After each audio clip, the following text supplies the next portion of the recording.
ወጣቱና አይነግቡ የፈረንሳይ ፕሬዚዳንት ኢማኑኤል ጆን ሚሼል ፌዴሪክ ማክሮን በአደባባይ ከተፈተኑና ፈተናቸው የብዙሃን መነጋገሪያ ከሆኑ መሪዎች ስማቸው በቀዳሚነት ይጠቀሳል። በተለይ ጥፊንማ ማን እንደ ማክሮን ያስብላል። በኮቪድ ወረርሽኝ ምክንያት ፈረንሳይ የጣለቻቸውን ማዕቀቦች ለማላላት ህዝባዊ ውይይት የማድረግ አስፈላጊነት የታያቸው ማክሮን ሰኔ 2013 ዓ.ም ሀገር አቀፍ ጉዞና ጉብኝት ያቅዳሉ።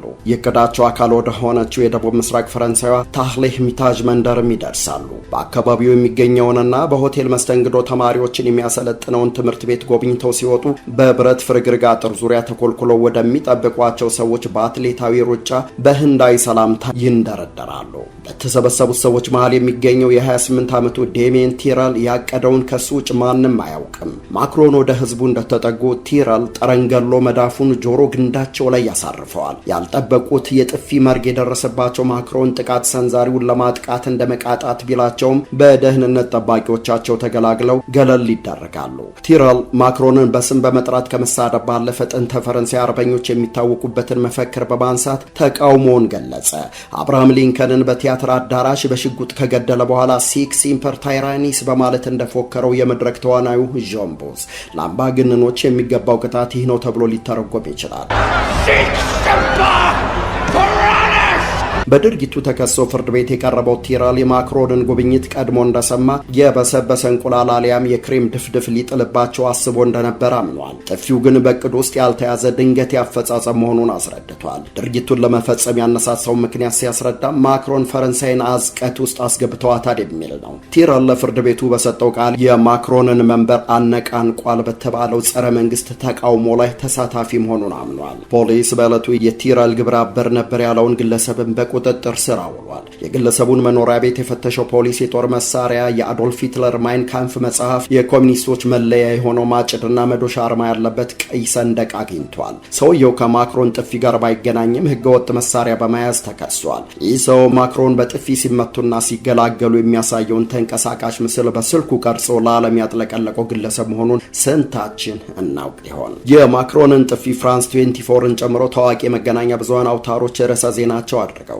በእርግጥ ማክሮን ህዝባዊ ተቀባይነታቸው ሆነ ፖለቲካዊ ፍልስፍናቸው ቀንሷል ቢባልም በትንሿ መንደር የተፈጠረው ድርጊት ግን ትልቅ አጀንዳ ሆኖ ቆይቷል። አንዳንዶች ቲራልን በጀግንነት አወድሰውታል። ሌሎች ደግሞ ካልበሰለ ጭንቅላት የመነጨ ነውር ሲሉ ድርጊቱን ኮንነውታል። ከወቃሾቹ ውስጥ የማክሮን ተቃዋሚዎች ዋነኞቹ ሲሆኑ ሐሳብን በሐሳብ ከመሞገት ሐሳብን በቡጢ ለማስረጽ የተቃጣ ጸረ ዴሞክራሲያዊነት እስከ ማለት ደርሰዋል። የአገር ፕሬዚዳንት በአደባባይ በጥፊ አቀርንቶ ለያዥ ለገናዥ ያስቸገረው በስድብ ከፍ ዝቅ አድርጎ የሞገተው ቲራል ወዲያው ተከሶ የእስራት ቅጣቱ ወዲያው ነበር የተላለፈበት። ጉዳዩን ሲከታተሉ የነበሩት 3 ዳኞችም አሉ ዴሚየን ቲራል ይሉት ሰው ፕሬዝዳንታችንን በጥፊ በማላጋቱ ጥፋተኛ ሆኖ አግኝተነዋል። እናም የ4 ወር እስራት ተወስነንበታል። ማረሚያ ቤትም ውሳኔውን ተከታትሎ ያስፈጽም። መዝገቡ ተዘግቷል። ወደ መዝገብ ቤት ይመለስ። ፕሬዝዳንት ማክሮንም ሆነ ጽህፈት ቤታቸው በጉዳዩ ላይ ውሾን ያነሳ ውሾ ይሁን የተባባሉ እስኪመስሉ ድረስ በውሳኔው ላይ ዝምታን መርጠዋል። በእርግጥ ቲራል ለ5 ዓመታት ከማንኛውም መንግስታዊ መስሪያ ቤት ቅጥር ተከልክሏል። የትኛውንም አይነት የጦር መሳሪያ እንዳይዝም ተደርጓል። ከፈጸመው ድርጊት አንጻር ሲታይ ግን ውሳኔው ጉድ ያስብላል።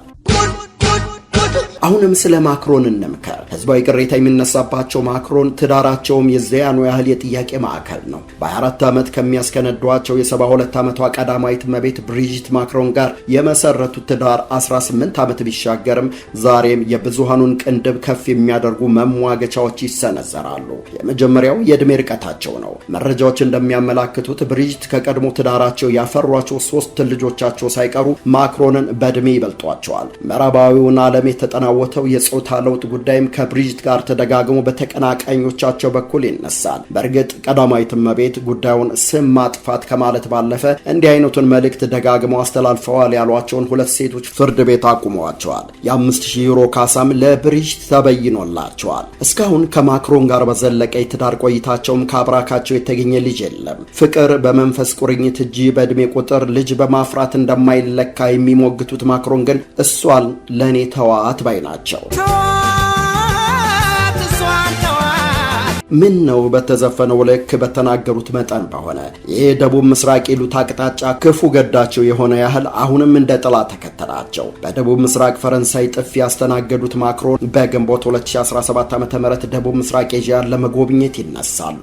እናም የቪየትናም መናገሻ ሃኖይ አውሮፕላን ጣቢያ ይደርሳሉ። የቪየትናምን ምድር አውሮፕላናቸው በክብር ቢረግጥም ክብራቸውን የነቀነቀ አንዳች ነገር አጋጠማቸው። የአውሮፕላኑ በር ተከፍቶ ፕሬዚዳንቱና ቀዳማዊት እመቤቷ እጅ ለእጅ ተያይዘው በፍቅርም በባለስልጣን ማዕረግም ሲወርዱ ምስላቸውን ለመቅለብ ያሰፈሰፈው ጋዜጠኛ ማክሮን በባለቤታቸው ጥፊ ተገፍትረው ሲንገዳገዱ መቅረጽ ግድ ሆነበት። ለዚህ ደግሞ ቀዳሚው የመረጃ ምንጭ አሶሺየትድ ፕሬስ ሆነ። ባልና ሚስቱ ያልተግባቡበት አንዳች ነገር እንዳለ ለመገመት ኮከብ ቆጣሪነት አያስፈልገውም። የብሪጅት መብረቃዊ የክንድ ስንዘራ የማክሮን ደመነፍሳዊ መከላከል ተጽፎ ሊነገር ከሚችለው በላይ መልእክት አስተላልፏልና።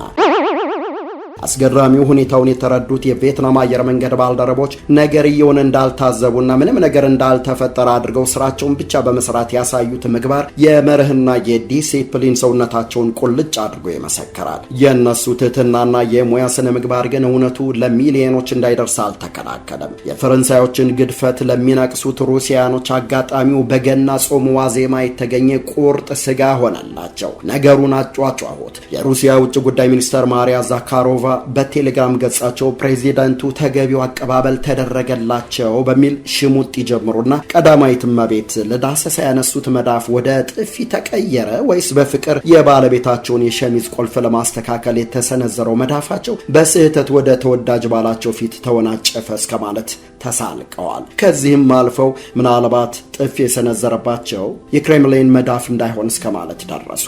ማክሮን ከአወዛጋቢው ክስተት በኋላ ለጋዜጠኞች በሰጡት መግለጫ እኔና ባለቤቴ ብዙ ጊዜ ደጋግመን የምናደርገው ተግባር ነው በማለት አታካብዱ አይነት መልእክት ለማስተላለፍ ሞክረዋል። ጥያቄው ጥፊው የተለመደ አይነት ነው ወይ የሚለው ላይ ነው።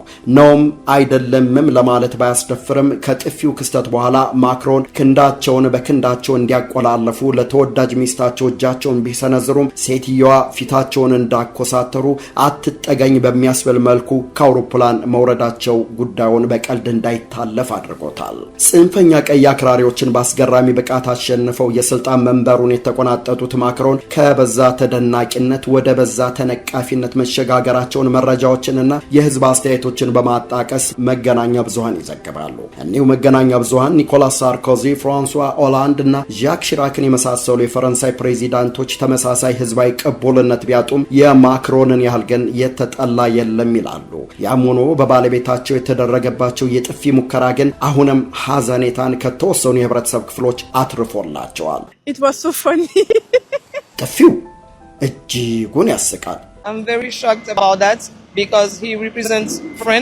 በድርጊቱ በጣም ደንግጫለሁ፣ ምክንያቱም ግለሰቡ የወከሉት ፈረንሳይ ነው።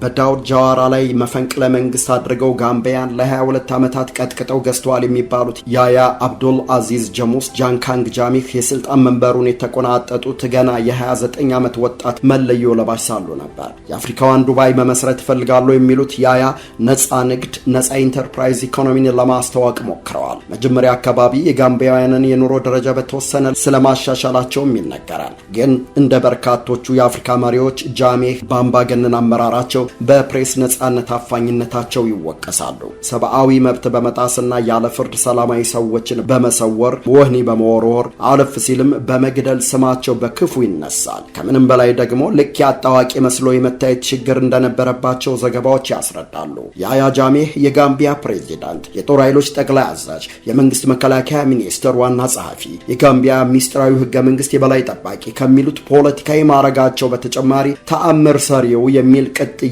በአገሬው ታክሎላቸዋል። ሚጢጤዋ የምዕራብ አፍሪካዋ ሀገር ጋምቢያ በ2000 ዓ.ም ካላት 1.7 ሚሊዮን ህዝብ መሃል 20 ሺው ከኤድስ ቫይረስ ጋር የሚኖር ነበር። ኤድስ የብዙሃኑ ስጋት፣ የጋምቢያውያን ማነቆ። ይህኔ ነው ፖለቲከኛው ያያ አገር መሪው ጃሜህ በባህል መድኃኒት ሕክምናና ቅመማ ኤክስፐርትነት አደባባይ የወጡት ሰውየው የማልፈውሰው አይነት በሽታ የለም እስከ ማለት ደረሱ። እዚህ ሀገር ይመራሉ፣ እዚያ የባህል ሕክምና ይሰጣሉ። ለአስም ቢሉ መድኃኒት አለኝ፣ ለመካንነትም ከሆነ ፈውስ አላጣም ባይ ናቸው። ከፈጣሪ ተሰጠኝ ባሉት ጸጋ በባህላዊ ሕክምና ደም ግፊትን ጨምሮ ፈውሳለሁ የሚሉት ያያ HIV ኤድስንም በተመሳሳይ እንደሚያክሙ በብሔራዊ ደረጃ አስነገሩ። ሕክምናው ውጤታማ እንዲሆንም ቀናት መደቡለት። ሐሙስን ለአስም፣ ቅዳሜን ለኤድስ። ሰውየው ይህን ሲፈጽሙ ከአባታቸው የወረሱትን ፈጣሪ በጸጋው ያቀበላቸውን የማዳን ጥበብ በመጠቀም ህዝባቸውን የማገልገል ኃላፊነት እንደወደቀባቸው ደጋግሞ በመናገር ነው። መሪውን የሚያምነው ተመሪ በያያ የባህል ሕክምና ብቃት ቅንጣት ጥርጣሬ አልገባውም። እናም ሕክምና ወደሚሰጥበት ከፕሬዚዳንቱ ቤተ መንግስት ውጭ በርካታ ሰዎች እንደ ጅራፍ በሚሸነቁጠው ሐሩር እየተገረፉ የነጻ ሕክምና ለማግኘት ለሰዓታት መጠባበቃቸው እየተለመደ መጣ። የአጥሩ በር እንደተከፈተ ህሙማን እየተጋፉ ወደ ውስጥ ይዘልቃሉ ኤድስን ሊታከሙ። የጋምቢያ ጤና ጥበቃ ሚኒስተር ሳይቀሩ ፕሬዝዳንቱን አወዳሽ መግለጫዎችን በመስጠት ዓለም ፈውስ ያላገኘለትን ኤድስን እኛ አገኘንለት አይነት ፕሮፓጋንዳ አሰራጩ። የናይጄሪያና የኩባ ዲፕሎማቲክ መልክተኞች ሳይቀሩ ያለምንም ማረጋገጫ የፕሬዝዳንቱን ብቃት አወድሰው ተሞክሮውን ለመቀመር እንደሚሰሩ ተናገሩ። አመስጋኞቹ ምሽት ላይ በሙዚቃ የታጀበ ቅልጥ ያለ የምስጋና ግብዣ ተደረገላቸው። በየትኛውም መለኪያ ፈውስነቱ ያልተረጋገጠ ቅጠልና ስራ ስር ተጨቅጭቆ ለታካሚው ሲታደል አረ ይሄ ነገር በልኩ ያላልነበረም የሚል ካለም አፉን እንዲዘጋ ይደረጋል፣ አሊያም ከሀገር ይባረራል። ታካሚዎች ከእጽዋትና ከቅመማ ቅመም የተዘጋጀ የድቁስ ብጥብጥ ግጥም አድርገው ይጠጣሉ፣ እንደ ቅባትም ይታሹበታል። ሙዝና ለውዝም የመድኃኒቱ አካል ናቸው። መድኃኒቱ ውጤታማ እንዲሆን ግን የባህል ሐኪሙ የጋምቢያው ፕሬዝዳንት ጸሎት ያደርጉበታል። በጥንቃቄ ቁርአናቸውን ይዘው ከታካሚው ሰውነት ከፍ አድርገው በመያዝ መቁጠሪያቸውን ይቆጥራሉ። እንደ አንድ ዘመናዊ ሐኪም ታማሚውን በረጅሙ እንዲተነፍስ ያዙታል። ይተነፍሳል። ህመሙ አሁንም አለ ይጠይቁታል። እረ እየቀነሰ ነው ሲል ይመለሳል። ፕሬዚዳንቱን ፈርቶ ይሁን የእውነት ህመሙ ቀለል ብሎለት የሚያውቀው ታማሚው ራሱ ብቻ ነው። ሰውነቱን ጫን በማድረግ ተደጋጋሚ ምርመራ ጥያቄ ካቀረቡ በኋላ ከሚስጥራዊው እጽዋት የቀመሙትን ፈሳሽ መድኃኒት መላ ሰውነቱን የማጠብ ያህል ይቀቡታል። ስለ እጽዋቱ ምንነት ለማንም አይናገሩም፣ በሚስጥር ይዘውታል። ምንጩን እንዲነግሩት ለጠየቃቸው የአልጀዚራ ጋዜጠኛም ኮካኮላ የቅመማ ሚስጥሩን ይነግርሃል በማለት ጥያቄውን በጥያቄ መልሰውለታል። በእያንዳንዱ የሕክምና ሂደት ውስጥ የፈጣሪያቸውን ስም በመጥራት ይጸልያሉ። ታካሚው ልብሱን እንደለበሰ በልዩ ሁኔታ ጸሎት አድርጌበታለሁ የሚሉትን ለውዝ ይሰጡታል። ታካሚውም እንደ ታብሌት ይውጠዋል። እያንዳንዷን እንቅስቃሴ የጋምቢያ ቴሌቪዥን እየቀረጸ ለሀገር ውስጥ ተመልካች ያስተላልፋል። ፈዋሹ መሪህን ተመልከተው፣ እንኳንስ ሀገርህን የሀገርህን ሰዎች ከደዌ እየታደጋቸው ነው አይነት መንግስታዊ የገጽታ ግንባታ። የጃሜህ ታካሚዎች ከህመማችሁ ተፈውሳችኋል እስከሚባሉበት ከ1 እስከ 4 ሳምንት በየቀኑ በዚህ የህክምና ሂደት ውስጥ ይዘልቃሉ። አስገራሚው ሰውየው በባዮሎጂና ኬሚስትሪ ካላቸው የሁለተኛ ደረጃ ትምህርት ቤት ሰርቲፊኬት ውጭ በትምህርቱ አልዘለቁም። ብዙዎቹ የጃሜህ ታካሚዎች HIV ኤድስ በደማቸው የሚገኝባቸው ሲሆኑ አንዳንዶቹ ቫይረሱ እንዳለባቸው ካወቁ ዓመት ያለፋቸው ነበሩ። የተወሰኑት ደግሞ በቅርብ ጊዜ በምርመራ ያረጋገጡ። ወደ ጃሜህ የሚመጡ ታካሚዎች የኤድስ መድኃኒት ወይም አንቲ ሬትሮቫይራል እንዲወስዱ አይፈቀድላቸውም። የጀመሩም ካሉ እንዲያቋርጡ ይገደዳሉ። የታካሚዎቹ ህይወት ሕክምና በሚሰጧቸው ፕሬዝዳንት ጃሜህ መዳፍ ውስጥ ናት። HIV በ3 ቀን ማዳን እንደምችል ፈጣሪ ነግሮኛል በሚል የባህል መድኃኒት ጨቅጭቀው ቫይረሱ በደማቸው የሚገኝባቸውን ሰዎች በማጠጣትና ሰውነታቸውን በመቀባት ስራ የተጠመዱት ፕሬዚደንት ያያ ለብዙሃኑ ወጣት መዘናጋት መንስኤ ሆኑ። ባልተመጣጠነ ቅስቀሳ ምክንያት ፕሬዚዳንታቸውን የመሲህ ያህል የቆጠሩት በርካታ ወጣቶች ራሳቸውን ለቫይረስ በሚያጋልጡ የምሽት ቤት ጭፈራዎች ላይ መሳተፋቸው አልቀረም። በፕሬዚዳንታቸው ሕክምናም ሙሉ በሙሉ እንደሚተማመኑ እስከ መናገር ደረሱ። ጃሜህ ለደጋፊ ቻቸው ተአምር ሰሪ ተአምረኛ ናቸው። በተቾቻቸው በኩል ደግሞ ራሳቸውን አላግባብ የሰቀሉ የኤድስ መከላከል ዘመቻዎች ላይ የተጋረጡ አደገኛ ጋሬጣ፣ በኤድስ እየተደቆሰች ባለች ሀገራቸውና አህጉራቸው ውስጥ መጠነ ሰፊ የህይወት ጉዳት ያስከተሉ ሰበበኛ። እሳቸው ግን ይህን አይቀበሉትም። I'm not here to advertise my medicine. I'm not here to convince anybody. አንድ ነገር ልንገርህ፣ እዚህ የመጣሁት መድኃኒቴን ለማስተዋወቅ አይደለም። እዚህ የመጣሁት ሰዎችን ለማሳመንም አይደለም። እዚህ የመጣሁት ሰዎችን ለማስደሰትም አይደለም።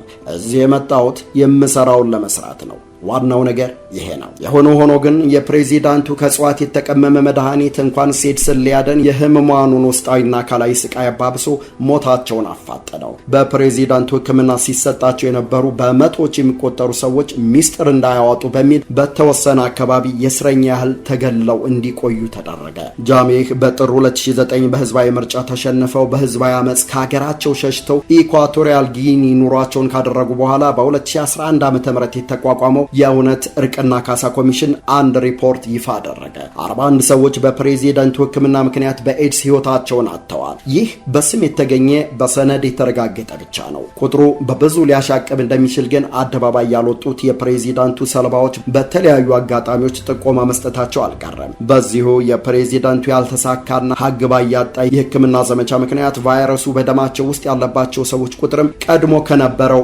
በእጥፍ ጨመረ። በቅርብ ዓመታት ስቃያችንን ማን ይወቅልን የሚሉ ጋምቢያኖች ሸሽተው የሄዱት ፕሬዝዳንታቸው ኤድስን አድናለሁ በሚል ለፈጠሩት በደል ተጠያቂ ይሁኑልን፣ እኛም ተገቢው ካሳ ይሰጠን የሚሉ ጥያቄዎችን አንስተዋል። ከባህል መድኃኒት ታዋቂ ቤተሰቦች እንደተገኙ የሚነገርላቸው ጃሜህ የማያድኑትን ህመም አድናለሁ ብለው እጽዋትና ቅመም ሲበጠብጡ አገራቸውን ለባሰ ፖለቲካዊ ብጥብጥ ዳርገዋት ደረታቸውን ነፍተው እንዳልቆሙ አንገታቸውን ደፍተው ሹልክ ብሎ መኮብለል እጣ ፈንታቸው ሆኗል። ታርጌት ኢትዮጵያን ላይክ እና ሰብስክራይብ በማድረግ አግዙን። ምክራችሁ ያቃናናል፣ አስተያየታችሁ ያበጀናል። በስልክ ቁጥራችን 07 14 69 49 70 ደውሉልን። በኢሜል አድራሻችን target.galan@gmail.com ላይ ጻፉልን። ታርጌት ኢትዮጵያ